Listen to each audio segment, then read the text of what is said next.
Okay, welcome everyone. I think we can get started, and there may be some other people coming in along the way, but that is okay. Welcome to our first Navigating Change in the Museum lecture. This is our first in the series. I am going to go ahead and share my screen. I have a very small PowerPoint to share with you.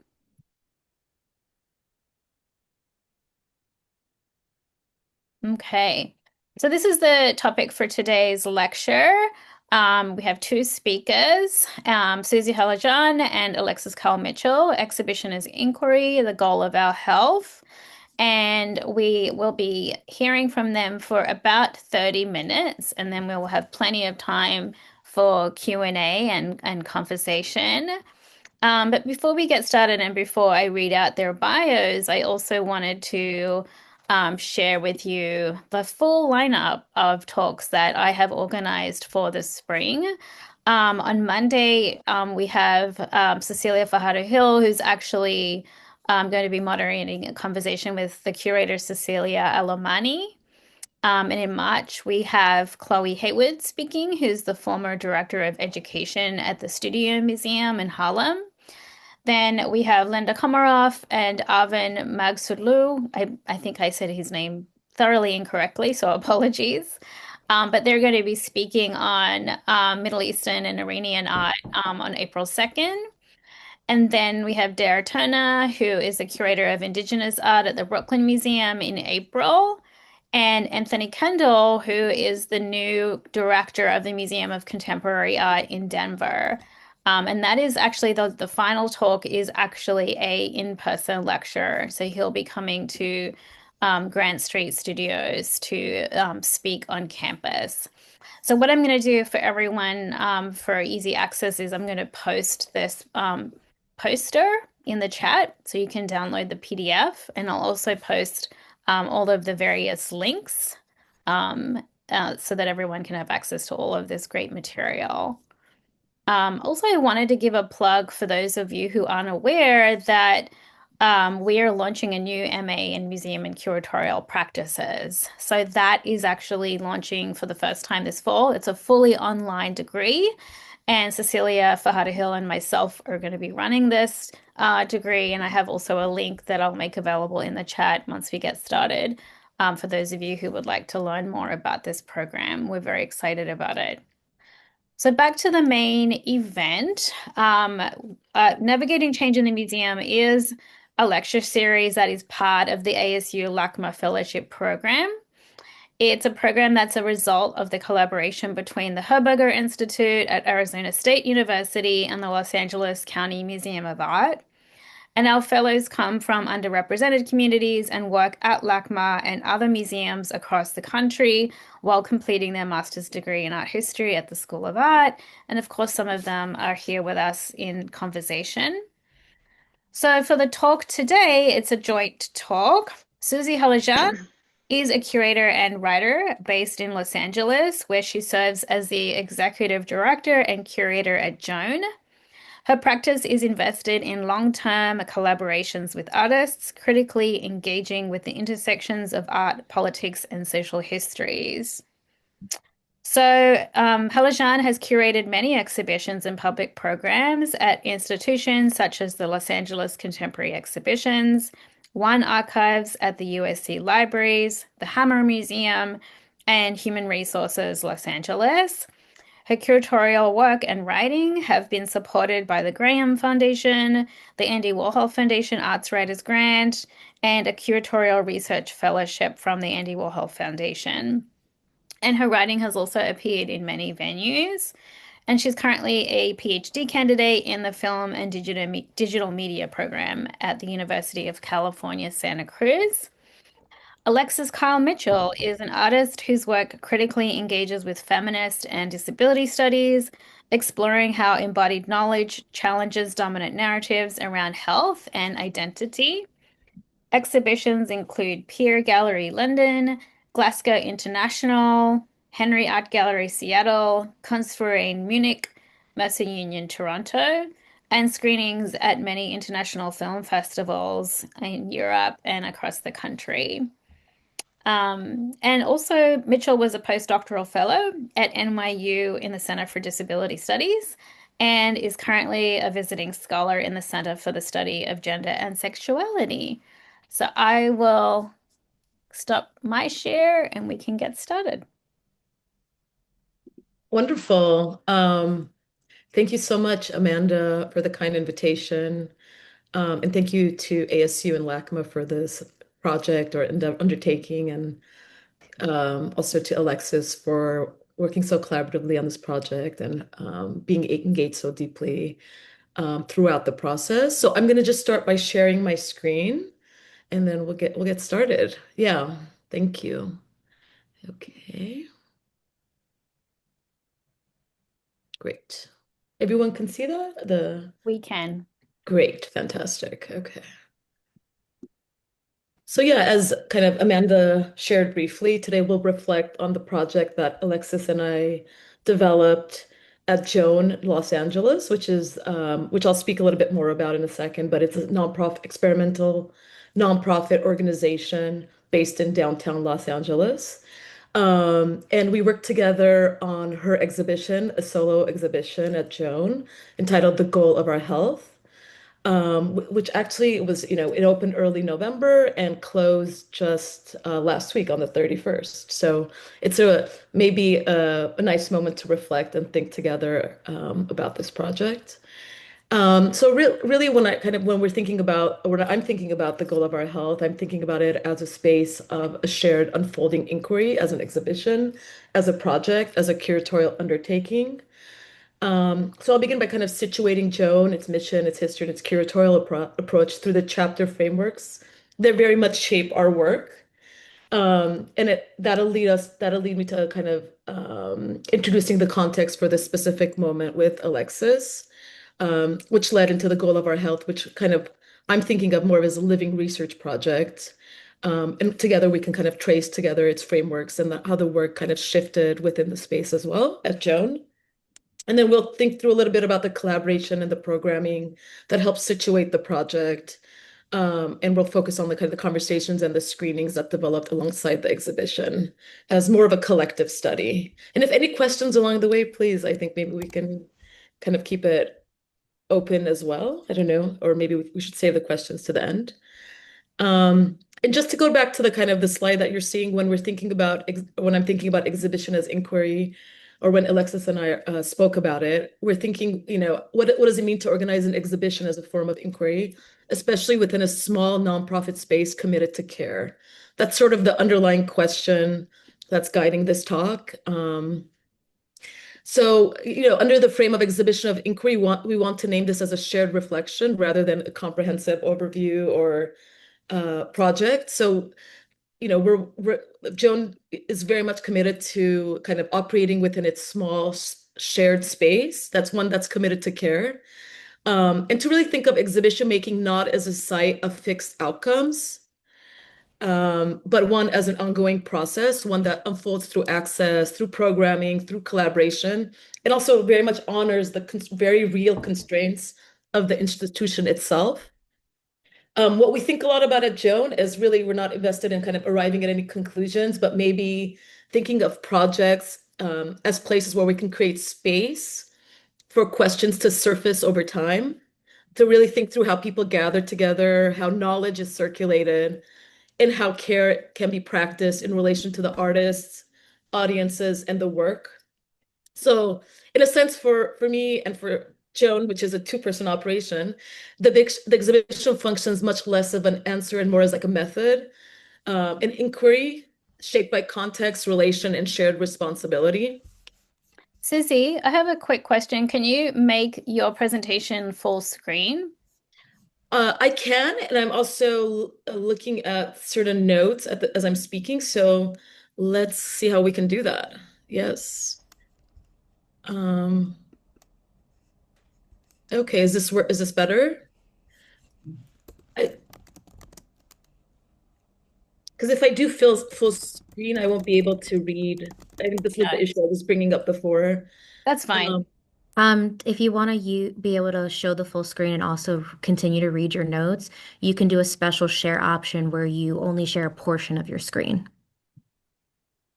Okay, so I'll stop sharing and share. Sorry, I figured I'd help. I do a lot of Zoom.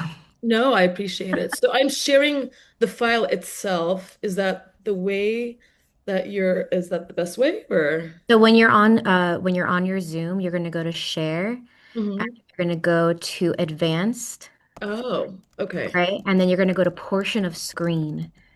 Oh, amazing. When you go to portion of screen, then you can put it Oh, into Yay. presenter's mode and you can show that while keeping your notes open. great. I just need to expand the kind of the portion it's sharing, I think. Oh, we So can see it all now. You It can, looks great. yeah, it you can looks see the perfect. captions as well. No. Okay, so I feel like that's Yeah, uh, just open the box. yeah, it's 1 second. Okay. Is that Yeah, working well? No. Okay, perfect. Thank you. great. Okay. Okay, great. We'll go with that. See now the notes. Let's see. Ooh,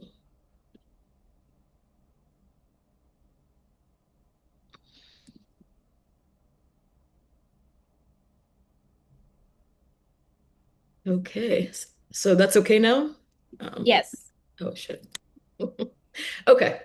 Um, so it's still hard for me to read my notes. Oh my gosh.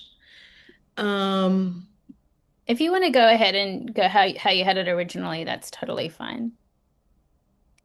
okay. I might have to. Yeah.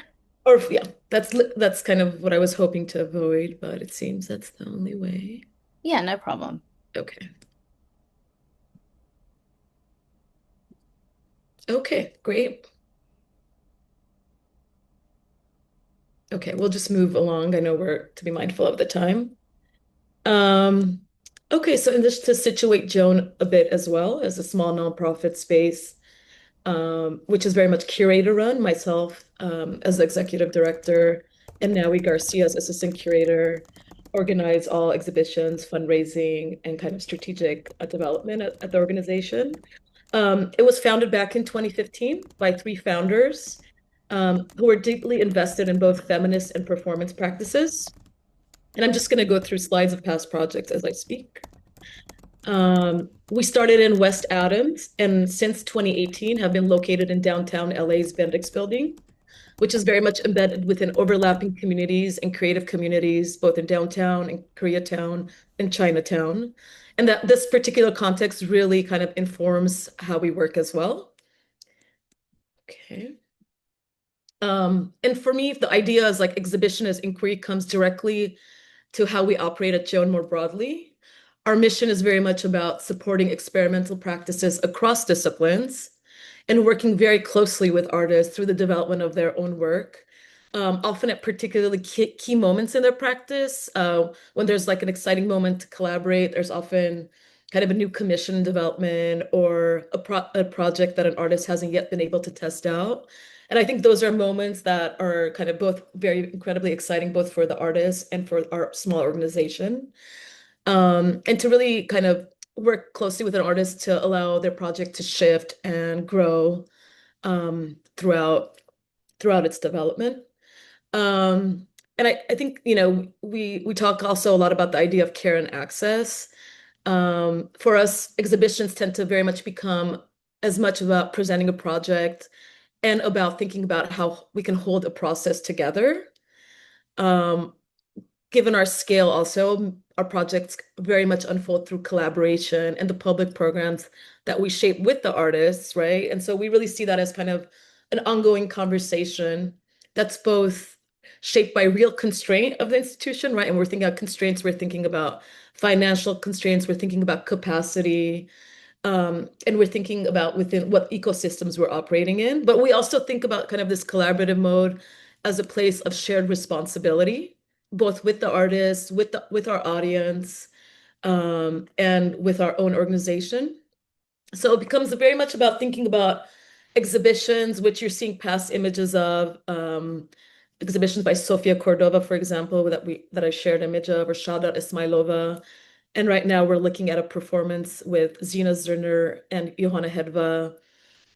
which was part of Joanna Hedva's exhibition at JOAN. So part of our ethos is really also about collaborating with other organizations in the LA community or more expanded, to think about how we can organize a little bit differently and bring together our own resources, both of our resources, to create like a kind of a shared space that can kind of expand our own audiences as well.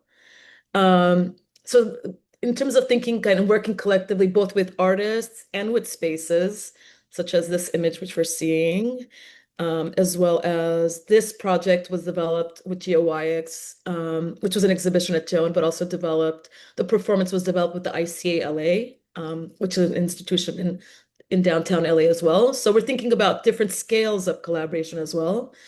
But we're very much thinking mostly about how work circulates, how people gather, and how care can be practiced across artists, audiences, and institutions.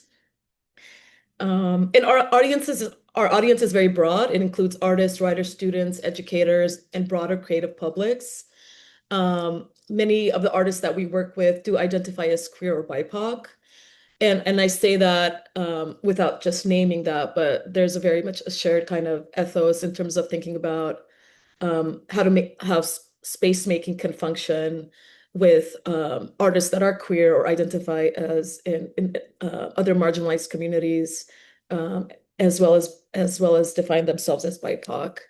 And the building we're in, which is in the Bendix, also shapes us, kind of creates a very active role in how we function. We're definitely not functioning in this kind of neutral container. We're very much in the ecosystem that's in downtown LA and also within a building that has other arts organizations and studios that very much influence how ideas circulate and how programming develops for us. I'll share just a few other notes and then pass it on to Alexis. And it's kind of going back to, let's see, maybe I could share another image. Yeah. This installation we just did in the summer with David Horowitz. And again, just to kind of reiterate this idea that started this talk, this idea of like the exhibitionist inquiry really comes out of how we work at JOAN. And since the beginning of 2023, I started in the summer of 2022, so soon after, we've organized our programming into these like 14-month-long research chapters. So kind of these like broader thematic arcs that allow different kind of projects, exhibitions, and kind of programs from screenings or discursive programs to sit together. And allows us to kind of think about how we can think together over time rather than operating as like one-off exhibitions or projects. So these chapters and Alexis's project was in our second chapter of programming, which was thinking about was focused on communal structures, alternative forms of kinship, and collective resistance through a feminist, queer, and punk organizing lens. So in a way, like Alexis's show, which she'll speak more about, wasn't a standalone moment, but part of a larger ecosystem of projects, which allowed for kind of to create, allow more room for relationships, research, and questions to accumulate. And the programming aligned with these chapters, which again, we'll speak more about, such as the reading groups, the screenings, really allowed people to engage with these questions and also return to the space. So individuals aren't just coming to an opening or audience members, but are coming to kind of multiple programs at different moments within the timeline of the exhibition. And I think like this kind of way also of working also pushes back against like spectacle and institutional scale. It kind of makes way for a small nonprofit like us to think about how slowness, how repetition, or partiality can operate, and that they aren't just limitations, but perhaps values of organizing. And that kind of can create more additional questions for conditions for questions to keep circulating and for collective thinking to take place over time. I'll stop there and I'll kind of ask Alexis to jump in. But I'll say one note. Alexis's exhibition, The Goal of Our Health, which, as I mentioned, we just closed the exhibition, brought together film, installation, and collective study, and kind of from the onset asked how embodied knowledge circulates, how experiences around disability, memory, intimacy, and kinship are carried, shared, and held beyond language. And the exhibition very much didn't just represent these questions. Like I feel, and I would love to hear what Alexis thinks, it in a way practiced them. asking how an exhibition itself might operate through attentiveness, through repetition, through relation, and kind of shared community. So yeah, I'll hand it off to Alexis now. Thank you. Thanks, Suzy. I just thought, Suzy, do you mind going through the images when I speak? Is that okay? Of course, yeah, happy Okay, to. yeah. There's no pressure to which one, but anyway. Okay, sounds good.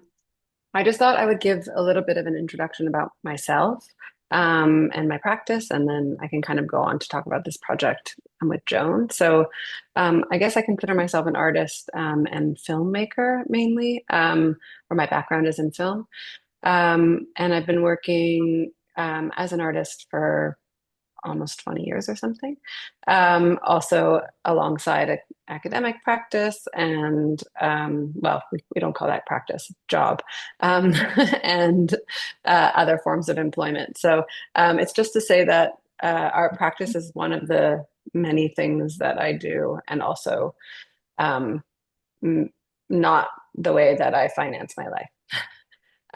Which feels important to say just in the context of like thinking about like working with small arts organizations rather than like a blue chip gallery or something like this. So I also consider myself a research-based artist in that I tend to spend a lot of time in a kind of like research and discovery phase. And it really is only through collaborating with others in terms of like both resources and also ideas that my works I feel get made. Like I don't have a studio practice necessarily, but really like these works sort of come alive through an engagement with other people. I had like a 15-year collaboration with an artist called Charlene Bamboat. And we made a variety of different works for different or kinds of art spaces for a long time. And then basically the moment of the pandemic, I was living in Glasgow, and I had experienced a number of deaths in my family due to this rare genetic disease that runs in my mom's side of the family. And I had been kind of like sitting with this, obviously this illness my entire life and those experiences, but also I was in a place where I wasn't doing a lot of other things at the moment. So basically from this period of like 2020 to 2024, when I finished a film that is called The Treasury of Human Inheritance, I was kind of working with and through both like engaging with my sister on Zoom, doing exercises, doing a bunch of kind of space-based rituals. I was visiting these old abandoned buildings in Glasgow. I was meeting other people that I had just moved there. So meeting other artists that I didn't know, and working with them on like sound and score. And so basically this film is a 60-minute, so it's a feature-length film that uses sort of my family's experience of this rare genetic disease to kind of like think through and engage with sort of community and kinship more broadly and inheritance. It's a very poetic film. There's a lot of experimental sounds and images. I hand processed all of the celluloid film in my own genetic material. So the image is very strange and not exactly always clear. I created the music with analog modular synthesis with an artist called Luke Fowler. And basically what was sort of like scripting or kind of like underpinning this whole project was the sort of first research document. I mean, not outside of my own kind of familial experience, was this research document that I had found in the archives, which was the first journal to have studied this set of diseases called The Treasury of Human Inheritance. Suzy, there's a picture of the wall piece. Yeah. And so you'll see that image in a second, but the first journal was from the 1940s, and it displayed, you can see them kind of in the back there. It displayed the genetic inheritance patterns of this specific disease. that my family has, but they were studying many other diseases at the same time. So I used that image. It kind of looks like me. I mean, it is a genetic family tree or inheritance pedigree, but it sort of looked to me always has read as almost like musical notation or like circuitry. And so the sound of the film is you hear this basically being played by a modular synthesizer, which is a machine that kind of looks also like a pattern, this specific pattern. But the other reason why this image became really like has haunted me basically since I found it is at the bottom of the page. I don't know if you can see it, but it doesn't matter. It just says issued by Galton Laboratory. So basically this kind of like closeness of the study, like quote unquote, of genetics with, I mean, Francis Galton is kind of thought of as the father of eugenics, the eugenics movement. The sort of study of genetics with this very close theme slash, I guess theme or imposition of a kind of eugenicist framework has like really, it's haunted me, and obviously it definitely haunts that film. And so when Suzy and I first started speaking about working together, this film had already shown as an installation at Glasgow International, which is the biennial in Glasgow, and it was displayed as a film installation in an old abandoned church hall, so not a gallery space. Because so many of the images of the film were filmed inside of these abandoned structures. I think there's an image if you go a little bit later, although it's hard to see it anyway. Then anyway, the image was, I think it's the next one maybe. Then it was there. We showed it inside one of these abandoned architectures as well as an installation. And so when Suzy and I were speaking, it felt like in a way the film was sort of already kind of doing the rounds. It was showing at a few film festivals and some other kind of biennial circumstances. But really this kind of like where the project is going or where I wanted it to go, the research that I wanted to do hadn't yet started. So this question of like, why is like, or the trouble about this closeness between the study of genetics or the study of inheritance and the kind of like haunting of eugenics has really been there with me. And I had a variety of other sort of like ideas and projects that I was really sitting with. So when Suzy approached me about doing an exhibition or working together in some capacity, it was really a moment for me. And this is really kind of like how I work, where I sort of use the infrastructure, and like infrastructure is not necessarily organizational, but infrastructure also meaning like the relationship with Suzy over a period of time, given the like lead up to the show, to like do a lot of kind of thinking and research collectively. So I had been sitting with a variety of these of different kinds of materials that in the back of my mind kind of like have stuck out to me as sort of like eugenicist images, quote unquote. This being one of them. It's an image from Edward Muybridge's series. You probably know his most famous images of the horse in motion. A sequence of those images. So he's made like 800. He made 800 plus images at the turn of the 19th century of people and things in motion, and like this subsection of about 7 images of people with disabilities. And this specific image is titled Man with Muscular Atrophy Walking.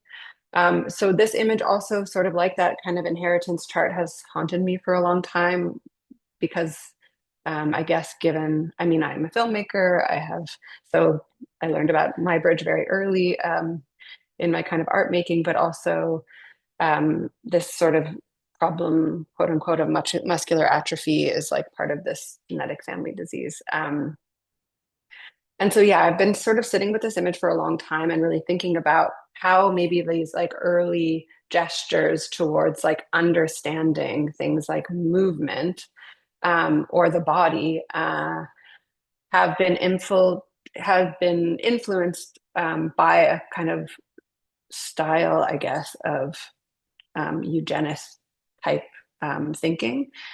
And so this is the sort of like body of work that I've been trying to develop is and really using this experience with Suzy and Joan to sort of question some of these images that I've just been sitting with for a long time. So this is one of them, and I basically reanimated this series of still images on 16 millimeter. So it's like it ends up being a stop motion animation. And then the other sort of body of work that I was sitting with at the time was this sequence of movement portraits by this German gymnast called Dora Menzler. She was part of this naturalist movement in Germany in the early 1900s. Sort of thinking about this question of this sort of like idealized body and how that's been represented at different moments in time and why. So the other sort of I guess, test or part of this project that I've been expanding is doing these kind of movement portraits as, so instead of them being still images, which is how I've seen them as photographs, I've gotten people to like reperform these poses, and they're holding them for 30 seconds each. So they're like these small little 16 millimeter films that are part of the exhibition as well. And this is like, I mean, this sort of felt like the beginning for me. And throughout working with Suzy, I was able to kind of come to start doing also more research about California, realizing, that there's very specific eugenicist histories in California that I feel that the project now is kind of opening itself up to. So it meant that I could come back to LA and to California to do some filming and to go to some archives. Also just like using the context of the show as a way of like talking to people more about these ideas. Like we did a conversation with Amanda at the start of the exhibition, but also we were running a reading group. We were reading this book called Health Communism. And it was basically like, if I asked a few friends to read this book with me, maybe a few people would have responded. But the context of the exhibition and the platform allowed us to kind of reach a broader audience. So then we ended up having conversations with, 20 or 30 people that I wouldn't kind of regularly have had access to. And so that's really it's just been a huge part of my process of working. And it has informed and will inform whatever is coming next, which hopefully will be a larger film. But these like sort of smaller installation works also keep developing. And I'm sure Suzy will speak to this as well. But the last thing I'll say is the other program that we did that was really helpful in terms of the research process was that we curated 2 film programs, which for me, on my own, I'll try to gain access to a bunch of different kinds of works when I'm in a kind of research phase or like an inquiry phase. And so this was an opportunity for Suzy and I and Karina Kopp, who's a film programmer in LA, to all collaborate together on a kind of like open study research process where we could watch a bunch of works together and talk about it, which again, like, has just been really informative for me in terms of thinking about like what I actually want to continue to make and what kinds of questions feel super relevant at this moment in time, given, well, where we are in the world and at this moment in history. It feels like a really important time to be questioning this. I keep saying this thing of like what we mean when we talk about health. It's been a really important part of my practice to be able to engage so closely for such an extended period of time with Suzy and with Joan. So I guess, I don't know. I also wanted to say the thing about finances too, because it's, it's important to kind of underline the fact that like, I guess a lot of us do work for not enough money to live on.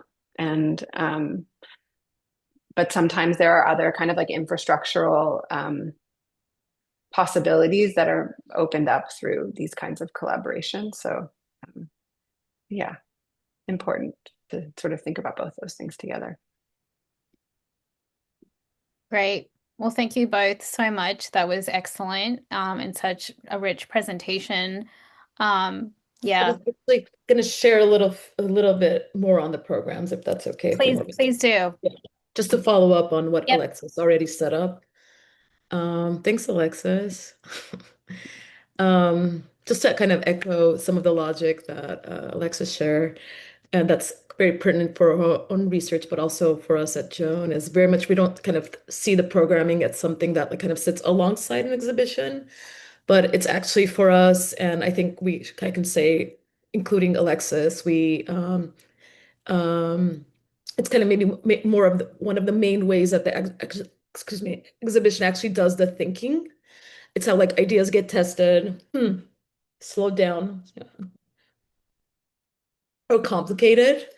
And I keep using the word collective study because I felt like that's the way to kind of maybe to define the shared programming space that Alexis and I developed together. We presented multiple programs. The first one was a talk um, during opening weekend, which followed a screening. We started off with a screening of Alexis's film, and then a talk with Amanda, myself, and Alexis. This is a photo, an image of that with the tarot background. And then there was also this kind of larger reading group that Alexis and I organized on Zoom, which kind of allowed us to kind of open up our audience as well and to create a more accessible platform for us to read together Health Communism across 3 sessions, kind of in a very thoughtful and meditative way. Yeah, around maybe about 20 people were engaged in the reading group, which was a nice way of kind of expanding some of our own thinking and also learning together. And then the final program, which Alexis was just here for, was the 2-night screening and reading program, which we all kind of co-organized together over several months. But Alexis, myself, and Karina Kopp, who's an incredible film curator here and a scholar who runs a platform called Rotations. So again, this goes back to my nod to kind of thinking about how collaborations are so kind of imperative and important to the kinds of organizing work we do with artists, but also the way we engage with other smaller orgs or even larger orgs, as I mentioned, the ICALA, but also how we can kind of use these spaces to think together and kind of have broader outreach to audiences as well that kind of create a new kind of space. So these are just kind of the images from the first night and the second night. So it was a full weekend. And the program was called Events for a Moving Body, and it brought together both film and readings that very much think with the body as a site of relation, struggle, and knowledge production.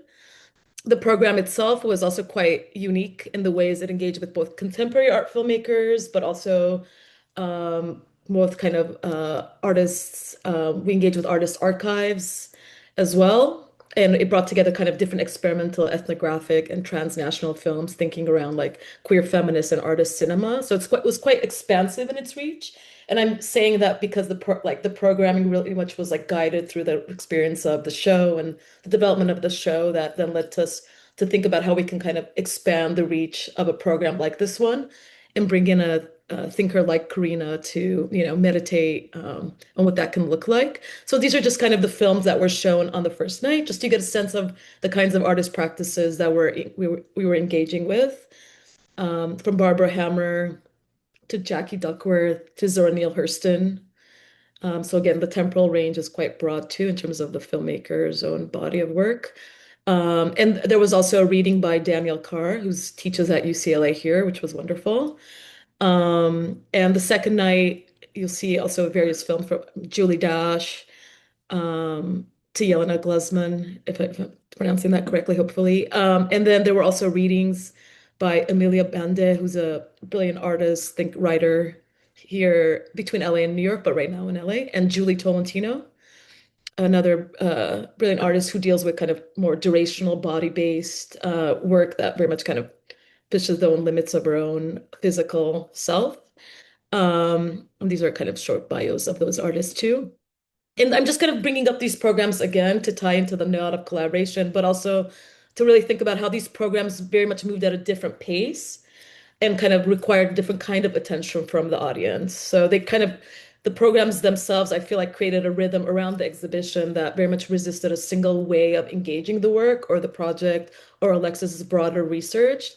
And it very much allowed different kinds of meaning to emerge through like the repetition of kind of inviting audiences in again, and the shared experience that was created, not only at JOAN, but also online through the kind of platform, which online platform and the kind of space that was created that kind of expanded outside of LA as well, which was nice for that experience.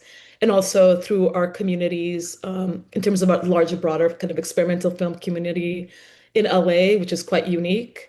And the spaces that then share that kind of work, like now Instant Image Hall, which was the micro cinema I mentioned.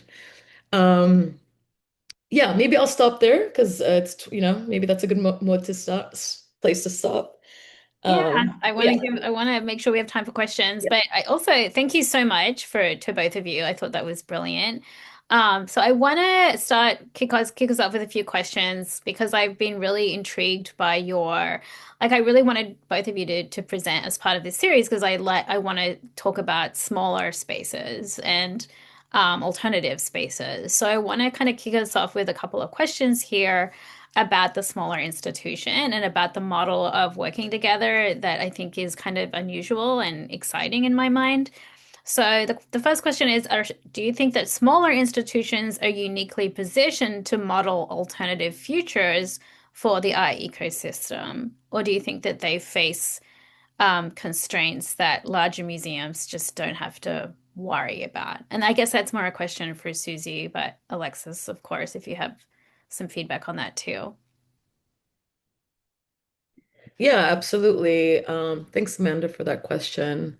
Um, I think a majority of my curatorial life, I've been working inside and within small nonprofit organizations, and now I'm leading one. But my real study as a curator started when I organized an experimental art space in my early 20s, which was quite DIY in its ethos and rooted in community. So these are places where I love working within, but we're often operating inside very real constraints, right? Of time, right? Of funding, of capacity, and those limits are very much present, and will most likely, given larger kind of funding cuts that are happening across the U.S., will be more and more present, right? So for me, my kind of ethical exhibition making isn't about pretending those constraints don't exist, but it's very much about like maybe staying attentive to them and making decisions based on what's actually possible in a very specific moment, right? And being kind of flexible to shift that thinking in a different moment, both in terms of different kind of funding capacities or personal capacities that can guide what's possible. So for me, as like an organizer, care or isn't really a fixed position. It's very much like I have an ongoing negotiation, and hopefully a soft one, right? A kind one, a generous one between people, artists, resources, expectations, and needs that oftentimes very much require like adjustment and listening, and also sometimes like literally saying no, which is hard to do when you kind of work so closely with very unique thinkers to say like, I think these are the limits of a project, or how can we work within these limits together to create the kind of space that your work can flourish in, or you can bring in new kinds of thinking through your work. So, I mean, so yeah, like for me, understanding care is something that basically has to be practiced continuously, right? And kind of reimagined over and over again. So maybe I'll stop there and see if Alexis has any thoughts on that. But yeah. Yeah, I guess I was just thinking about like capacity, both like organizational and also personal, because yeah, I mean, personally for me, I get so much more out of working with small arts organizations. But then at the same time, that comes with yeah, sort of what I was saying. It comes with really real limits, that's like not every artist can work um for this much time without, the amount of resource that they might need, to continue to flourish. So it's just something that I think is, it's a difficult kind of line, or like, yeah, sort of line to walk. inside of capitalism to like figure out how to yeah, for people to get actually what they need out of the situation, you know.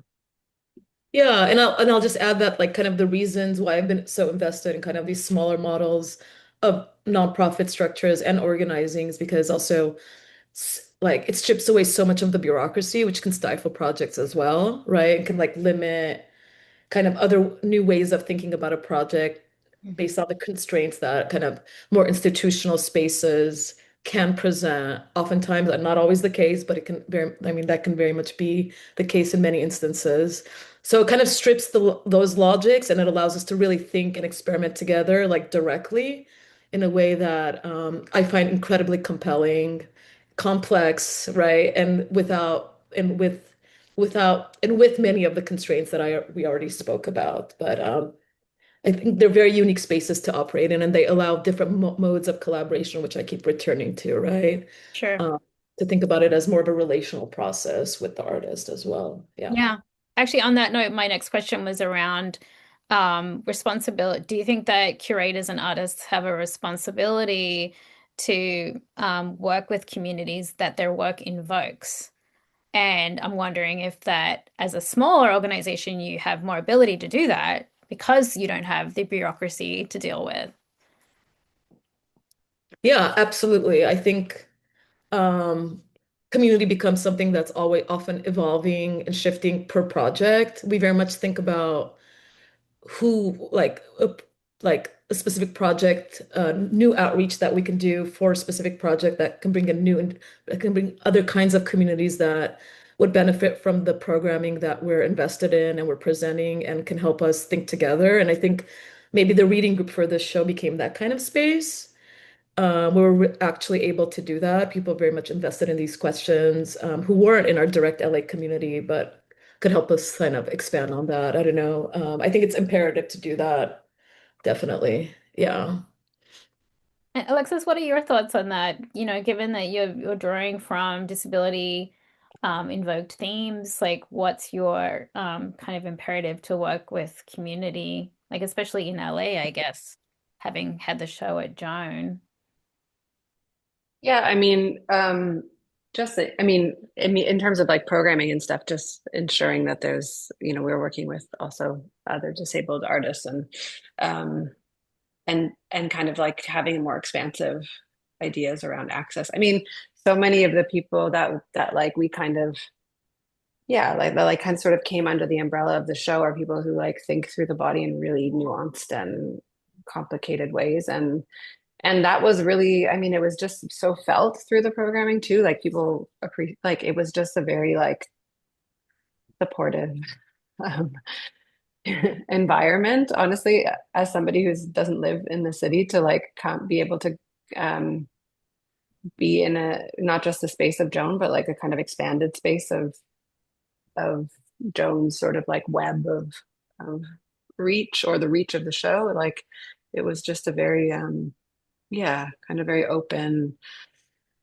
um and very exciting kind of space. So yeah, I mean, responsibility, I would say like, of course, but I also am like, it should be kind of uh, an organic imperative in a way. Like it should come out of if the right, or I don't know, not the right, but if it's like an honest if it's an honest inquiry or something, like then the people that are touched by that should be involved in some way. I don't know. Yeah, I'm sure what Yeah. I'm trying to say. It, yeah, if I can add on to that too, I think, what was really helpful for me in terms of the thinking with Alexis was that access wasn't something we thought about like after the exhibition was in place.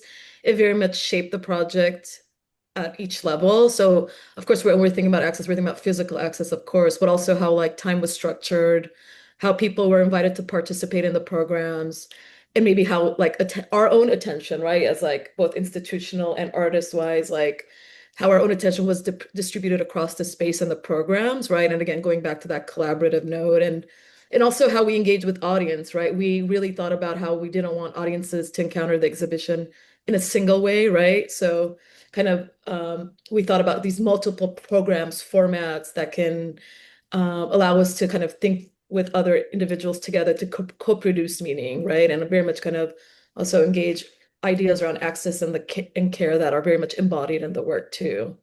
So a lot of like kind of questions about format and structure was, and it was kind of in the everyday conversation, but that very much kind of situated the project within ideas of care and access and disability studies, I guess, in a more broader way. That's excellent. I want to open it up to the audience. So, does anyone have any questions? I know I see some of the fellows here. Thank you for coming. Does anyone have any questions?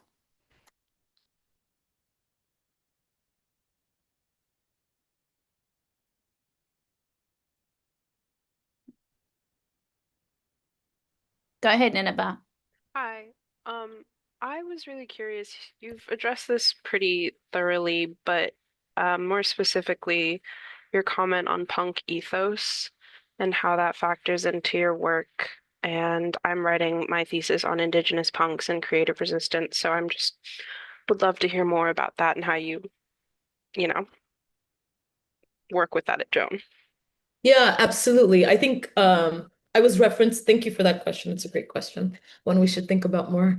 But that question was directly touching on the second chapter of programming, which Alexis's project falls within. And the way we started the chapter was also inviting artist Ron Athey, who's an incredible performance artist who does kind of durational intense care-based body works and performances in LA, but also internationally, has been working for a long time. And his bringing in artists who are very much engaging with different kind of punk or queer scenes to develop their work, not only today, but also over time, right? And Ron very much comes from he comes from various scenes, both in California, but also his work in the UK or when he was living in UK.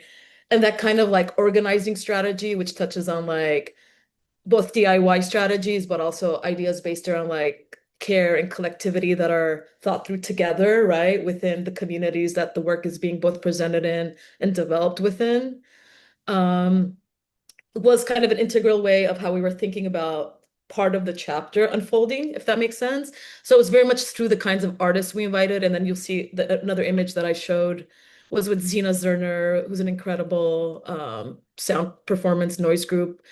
Um, Organized by two individuals, Marvin Astorga and then also Young Jun Kwok, who also very much kind of the punk and music or punk music and organizing art scenes very much informed her practice, right? So very much kind of calling in these individuals within the project and allowing their work to also help us better understand what we mean when we say that today, like in this moment, right? So yeah, maybe I'll stop there. I don't know. Yeah.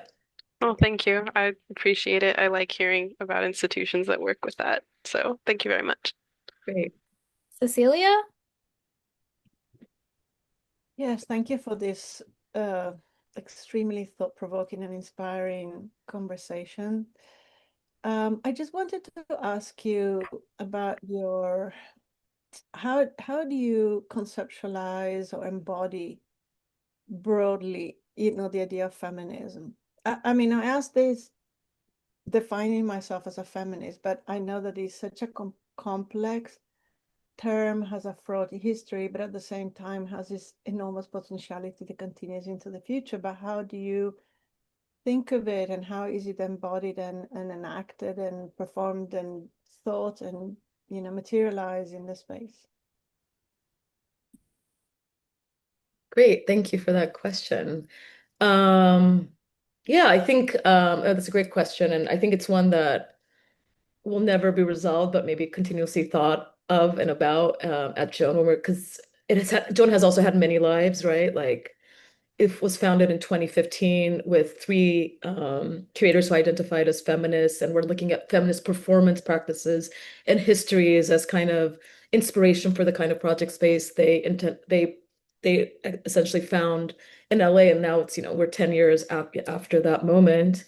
But I think when we think about feminism in the work that we're doing at JOAN, and that's both myself and Nawi Garcia, who I mentioned, and also with the artists we're collaborating with, I'm very much thinking about it in kind of an expanded understanding of feminism, one that's very much kind of centering ideas of like inquiry, right, which is kind of shaping this talk itself, and care and community building within its structures, and very much kind of questioning the kinds of practices or supporting the kinds of practices that question dominant narratives and very much interrogating the larger kind of systems, right? We can think about patriarchal systems, we can think about capitalist-driven systems that are shaping culture and society, right? And kind of questioning, thinking through, however small those, modes of questioning are, but the questioning that kind of exists, and very much kind of at the same time inviting artists and from filmmakers to writers and other thinkers and audiences kind of to reflect and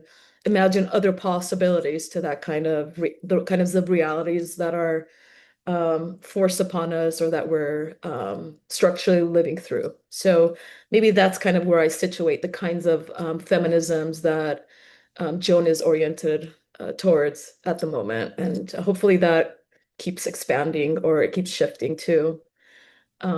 Yeah. And again, kind of really very much being invested in long-term collaborations with artists. Like usually like as a practitioner, I hope to work with an artist over an extended period of time, right? And that often now includes time at JOAN, but hopefully Alexis and I have a longer shared conversation. And one way we're thinking about that is potentially a publication with other collaborators and thinkers and institutions, but we'll see how that goes. But so anyway, I'll stop there. I can talk forever probably. Yeah.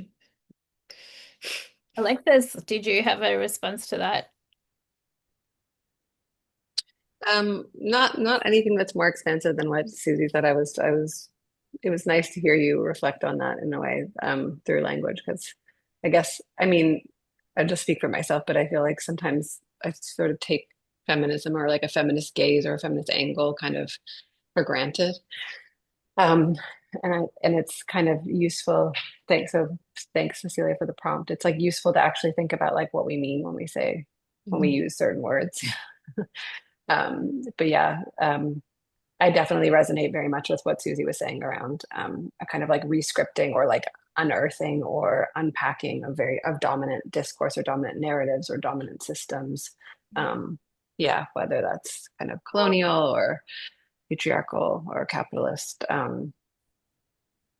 as like a kind of mode of practice, and that does sort of trickle down to, I mean, it is kind of lived through how we relate to one another. So Yeah. No, yeah, that's a very interesting response. I was thinking Lucy Lippard many, many, many years ago defined feminism as supporting another woman. Just, looking at her, not competing, not within the patriarchal structure, but in 2020, there were so many discussions about the limitations, and there was a lot of discussions that came out that had to do with the fact that feminism wasn't sufficiently intersectional, wasn't sufficiently race conscious, wasn't sufficiently queer and trans, and all this sort of things. So that's why for me, I really agree with you that it's an incredible laboratory for thinking and acting in the world in a critical and, I guess, loving way. So we only have a couple of minutes left, and maybe somebody can quickly squeeze in a last question.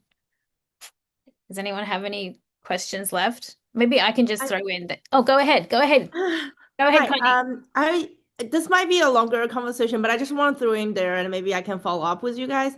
I'm just thinking like how do artists and curator working together in a smaller institution in terms of how you divide roles, and there's so many decisions to make, physically, how do we plan out the layout or how do we do programming presentations?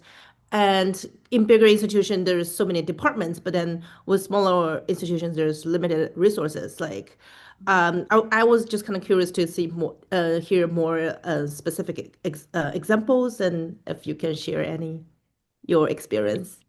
Thank you, and very incredible, inspiring talk. Thank you. that's nice. I can just say just quickly that Suzy and I met every week for like I don't know how long we were doing that for. And so decisions around like install, like yeah, layout, install, like even what works were going to be in the show. Like I came to LA like with something that I had just finished, like so that it was just like I was like, is this a part of this show? Do you know what I mean? Like that was an open question. Like it feels like it is because it's from these inquiries, but like, do we have space for it? Like, is this a part of the show? And it was like, it's through dialogue that those decisions got made. Yeah. Do you have any works that it's kind of still in the making, and as you developing this exhibition, and you kind of like inspire you to work on more on your own works? Yeah, yeah, I'm trying to now like make another feature film actually. So this is like really just opened up a huge kind of body of research, and yeah, no, it's been very productive, interesting time. Yeah, for me as well. I feel like this process allowed me to learn a lot from Alexis's, not only her work, but her like longer research, broader thinking. And yeah, so I don't know, I felt like it was, through the programming too, which maybe I didn't expect, we got a better sense of even each other's references and world that shape our individual practices, and similar to Karina, who was a collaborator on the film programming. So Great. Well, I wish we had more time. I really wanted to dig in and talk more about collaboration, and I think we've kind of touched on that. But thank you both so much. I thought that was wonderful. I'm going to give you my love hearts, and thank you. you. Thank you so much to everybody for coming and attending today, and especially to Suzy and Alexis for your time and generosity. Just want to give a plug for Cecilia's hosting a fabulous lecture with Cecilia Alamani on Monday. So please come along to that as well. Thanks again, everybody. Bye-bye. Thank you. Take care. Bye.